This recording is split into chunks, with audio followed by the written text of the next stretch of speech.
Cyber attacks are not a question of if, but when.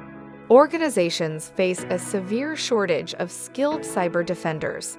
Over 750,000 unfilled cybersecurity jobs in the U.S. Warz is our answer to this problem, a gamified cybersecurity training and testing platform that turns cyber warfare practice into an interactive competition. It is a cyber range training environment that mimics real-world systems and vulnerabilities, wrapped in a capture-the-flag style framework.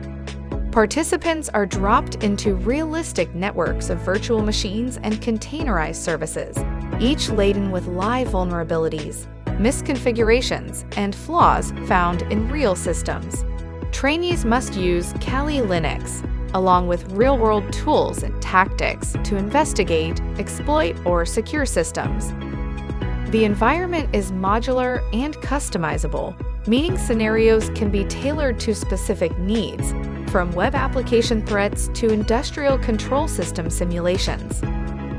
Warz delivers immersive, scalable training in a safe, high-fidelity environment.